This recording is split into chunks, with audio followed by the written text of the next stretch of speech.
Okay, so just the watch, the YouTube channel is just about to hit 100,000 subscribers, which is absolutely insane. I feel like I keep saying this. I think when I started this channel, I had the idea of maybe one day, if it went really well, like better than I could possibly hope, I might hit 5,000 subscribers. That was sort of my expectation of where this would go. I've been getting like 5,000 subscribers a month lately, which I don't quite understand. Thank you everybody who has been subscribing. I'm glad that you're finding these videos helpful and entertaining and useful. We're just about to hit 100,000 subscribers, and I don't know where this is going to go from there, how far it's going to go. So yeah, let's do the question and answer that I promised 3 months ago.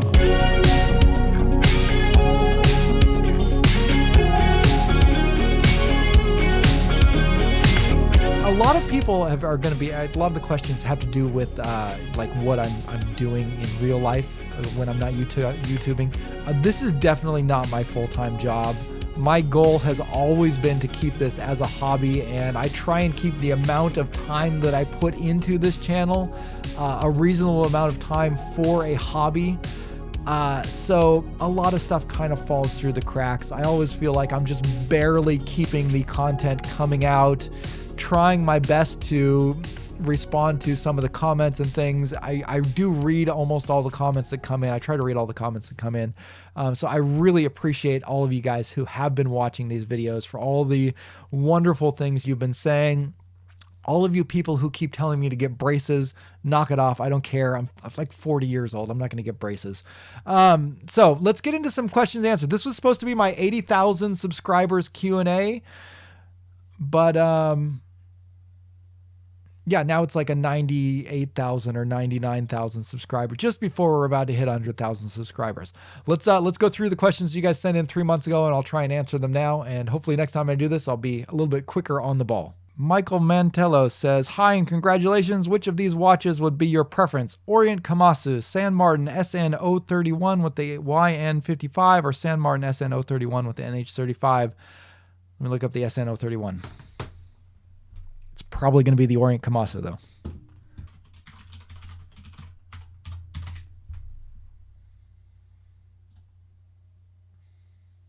Oh, okay. SN031. Yeah, I remember that one. I like that one actually a lot. That was a really cool watch. That's actually harder than I thought.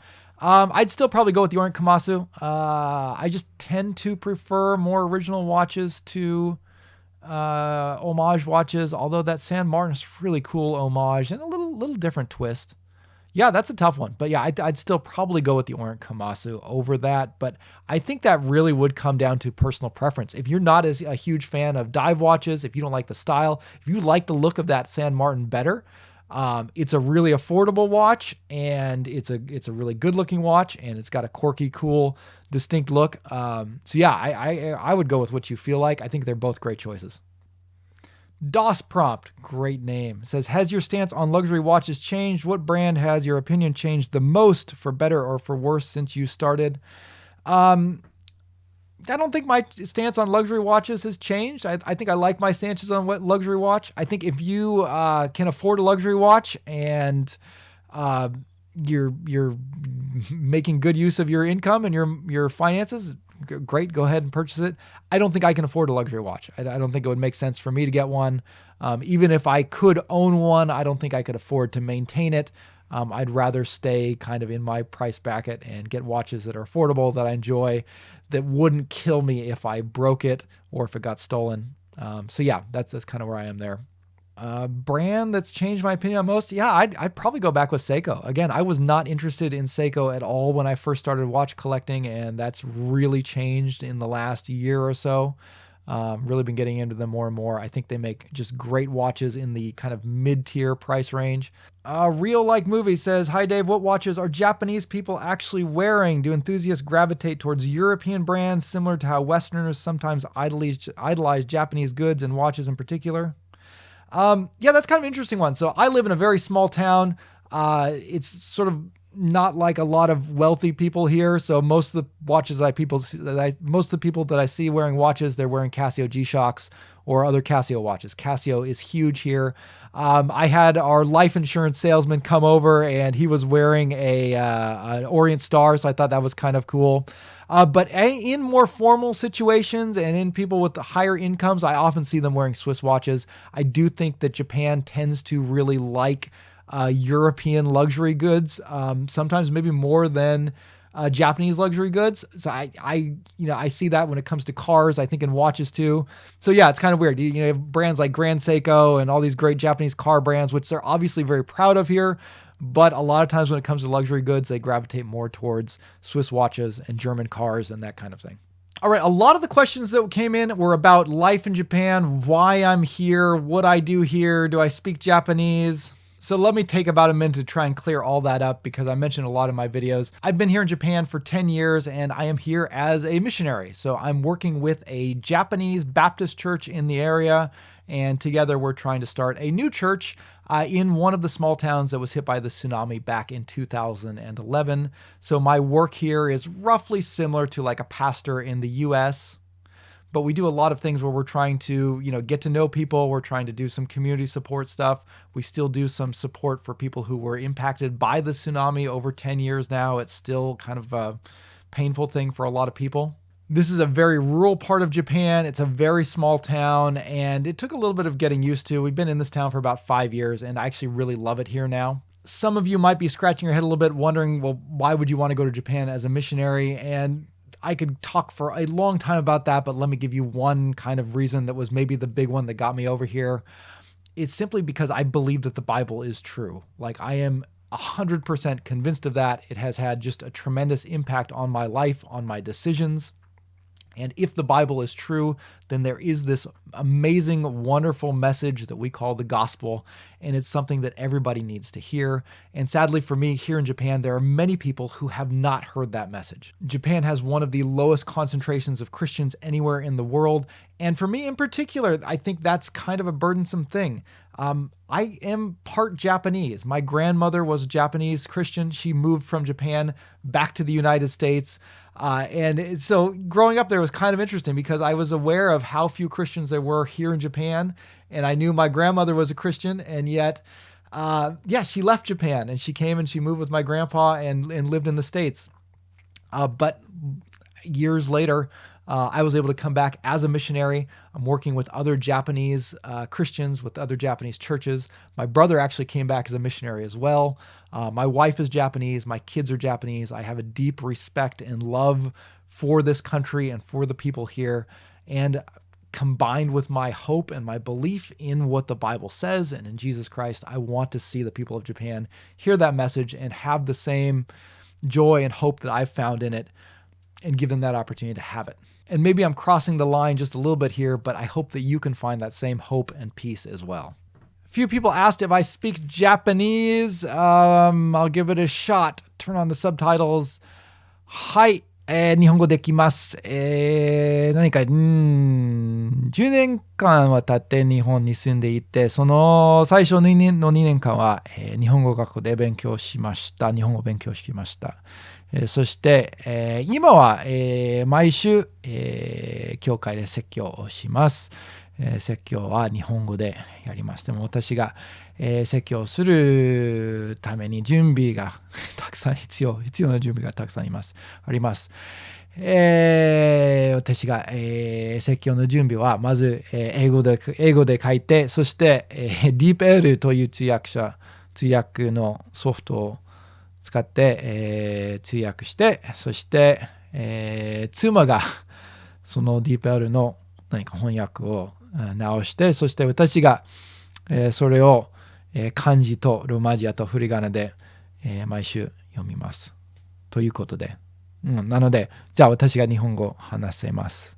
日常会話はまあまあ大丈夫。でもまだ、ペラペラではないと思います。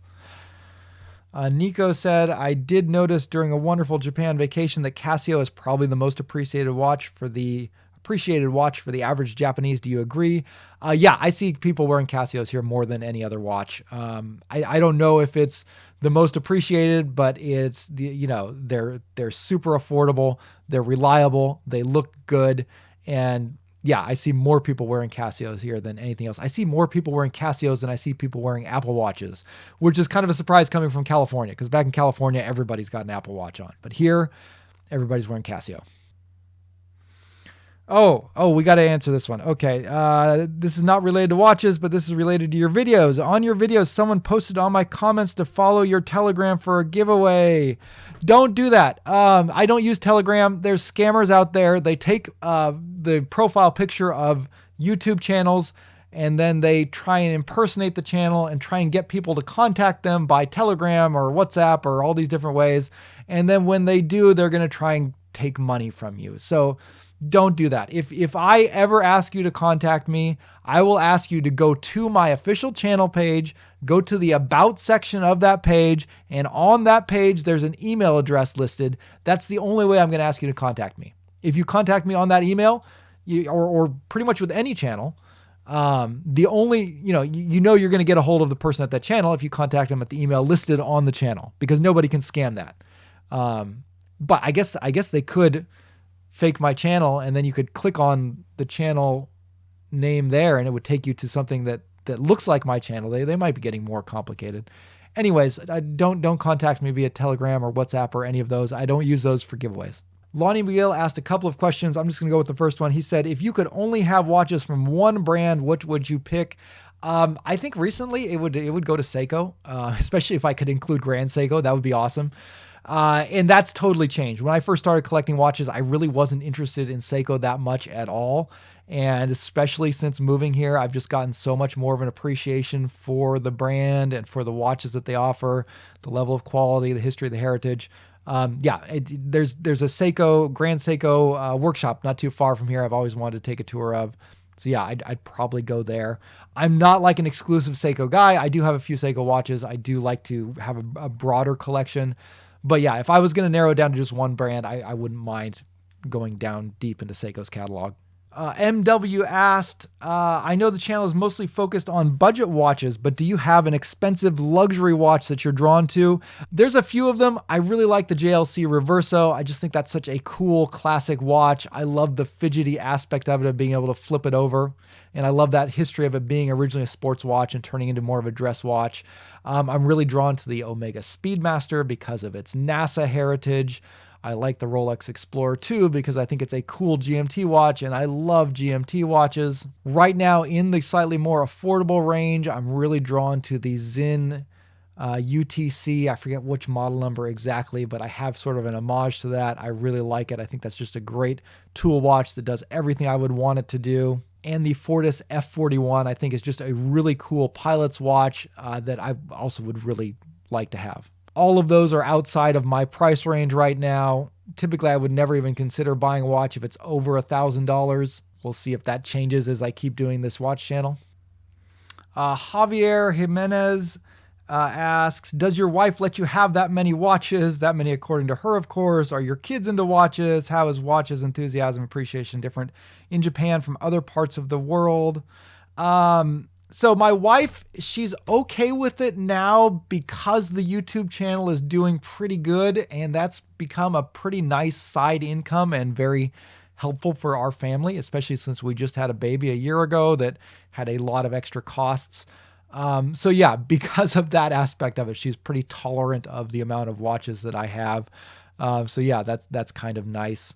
As far as my kids getting into watches, my daughter just recently asked if she could have one of my little Casio digital watches. She's been wearing it all over the place, so I'm really happy to see that.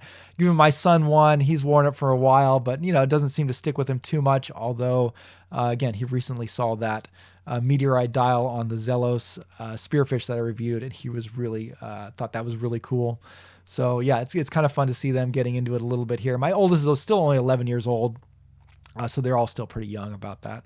And as far as watch enthusiasm in Japan versus other parts of the world, I'm not that sure. I haven't really gotten connected to the watch community here in Japan much. Again, I live in a really small town, so there's not much of a watch scene here. We don't have any watch shops. And again, a lot of people here are not that into watches as a collection. They're more, there's a lot of fishermen that are, wearing Casio G-Shocks and that kind of thing. So yeah, I don't have a good pulse on the Japanese watch scene here because I'm so far out in the Inaka, the countryside.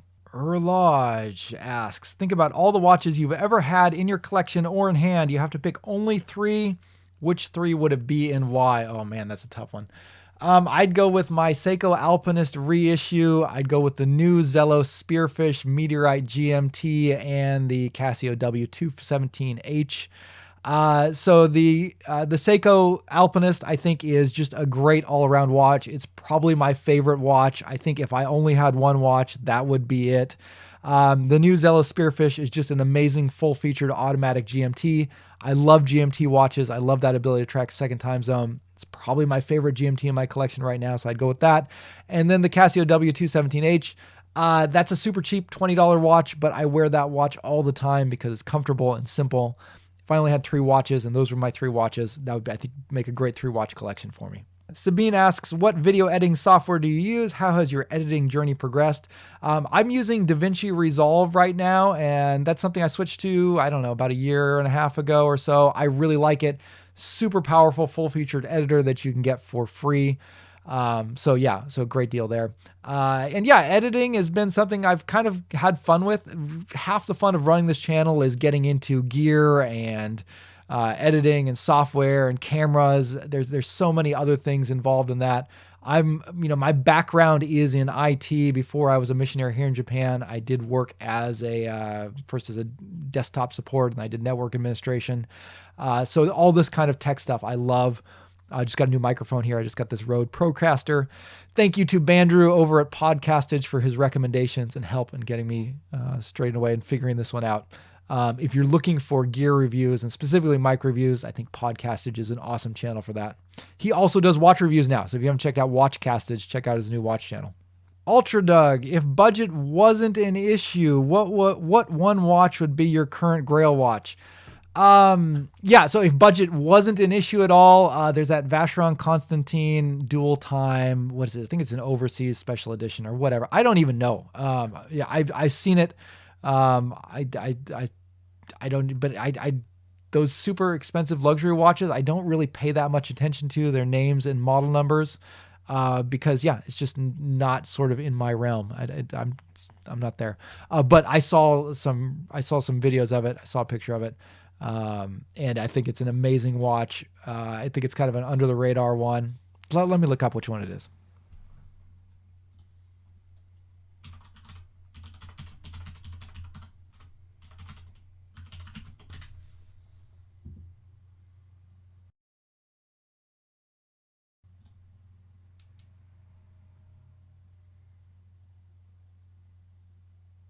Okay, there's Vacheron Constantin Overseas Everest Limited Edition. That one. If I could have any watch, no budget, no problem, I'd take that one.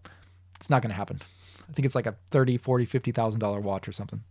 All right, I think that's a pretty good sampling of what was asked. It's not every question that was there. I'll try and do another one of these again. I don't know when, sometime. If there's any other really good questions, feel free to ask more questions in the chat below, and I'll try and answer them in chat. But thank you again so much for watching, for subscribing. Thank you for following me along as I've been building this channel and this watch collection and checking out watches. Keep giving me suggestions of what you guys want to see. I really want to tailor this to what people are interested in, as well as showing the things that I'm interested in. The focus is probably going to be a lot on Japanese watches because that's where I live now, and I have a lot of good access to a lot of these JDM watches, and it seems like there's a lot of interest there. But I will continue to focus the channel all over the place on affordable watches. So I'm really trying to keep it nailed down to $500 or less, occasionally jumping up over that. But that's really what I want the meat of this channel to be. We'll look at micro brands. We'll look at Swiss brands when I can get my hands on them. And we'll be looking at a lot of Japanese watches, I think. Happy New Year, everybody. I hope you all have a great 2023. And I'll see you in the next video. Bye. Okay, I'm sorry. Me and my wife got a kick out of this one. We're going back to another religious question. Scout 1874. Jesus Christ, Lord of Lords, King of Kings, period. When did you discover this? Yes, I love that. That's a great way of putting it. He is the King of Kings, Lord of Lords. I discovered it when I was like 7 years old. My parents were Christians, so they told me about it. But that's a nice way of putting it.